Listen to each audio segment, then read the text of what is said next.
आपको। आप सबसे पहले आपको विज्ञान दिवस की शुभकामनाएं सभी को, क्योंकि हम सभी मेवाड़ की इस धरती पर खड़े हैं। तो सिर्फ मेवाड़ जो है अपनी शौर्यता के कारण या सुंदरता के कारण ही प्रसिद्ध नहीं है। दो और भी कारण हैं जिस कारण से हम विश्व विख्यात हैं, और क्योंकि आज हम विज्ञान दिवस मना रहे हैं तो वो कारण मैं विज्ञान से जोड़ना चाहता हूँ। पहला जो कारण है वो विज्ञान का, वो है सौर वेधशाला। सौर वेधशाला बहुत कम है दुनिया में, और 6 जो वेधशालाएं हैं, गोंग जिसको अपन बोलते हैं, उसमें से एक फतेह सागर के बीच में स्थित है सौर वेधशाला। अब काफ़ी लोग हम में से गए भी हैं, जहाँ पर डायरेक्ट जो सनराइज होती है उसका 24 आवर्स स्टडी होता है। में से काफ़ी स्टूडेंट ने स्टडी किया और गए भी थे। तो सौर वेधशाला जो है वो एक मात्र जो वर्ल्ड की जो है 6 में से एक यहाँ पर उदयपुर के अंदर है। तो हमारे लिए तो प्राउड मोमेंट ही है। और दूसरा जो बात करूँगा वो है लिविंग बीइंग, एक पर्सन है जिसकी बात मैं करूँगा। उनका नाम है डॉक्टर दौलत सिंह कोठारी। शायद आप लोगों ने उनका नाम कभी सुना नहीं है, पर मैं आपको बता दूं, डीएस कोठारी सर जो हैं वो उदयपुर ही में ही पैदा हुए, यही थे। और जैसे हम घूमते हैं गलियों में फतेह सागर, वो भी यही घुमा करते थे। वो विश्व विख्यात वैज्ञानिक भी हैं और एक शिक्षाविद भी हैं।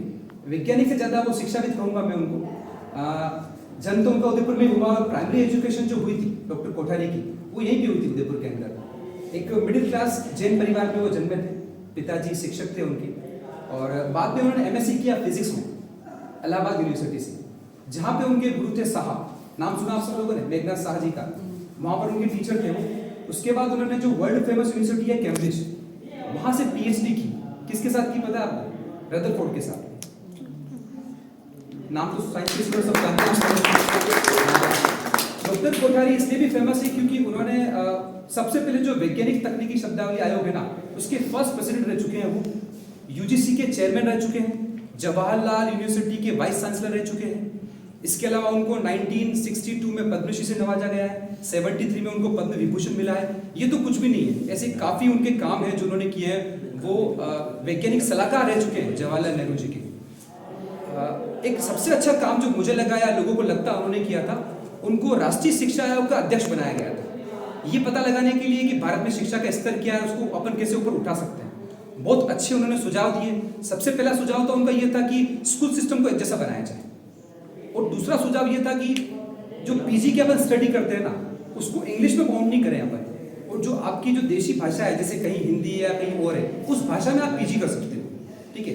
दूसरा उनका सुझाव ये भी था, ये भी जो एग्जाम हो रहा है ना आईएएस और आईपीएस, ये एग्जाम उन्हीं की थे। उन्होंने ही बोला था पहले कि इसके लिए एक पूरे भारत में कॉमन एग्जाम कराया जाए, और उन एग्जाम्स के लिए मीडियम सिर्फ इंग्लिश ना हो, दूसरा भी मीडियम हो, जहाँ से गांव के छोटे शहरों के ढाणी के लोग या टैलेंटेड बच्चे उठकर आगे आए, आईपीएस बने और आईएएस बने, और जो हो भी रहा है। आपने अभी मूवी देखी होगी एक मनोज सर के ऊपर, 12वीं फेल, ठीक है। तो ऐसे शिक्षाविद रह चुके हैं दौलत सिंह कोठारी, उदयपुर से बिलोंग करते हैं, इसलिए मैंने आपको बताया।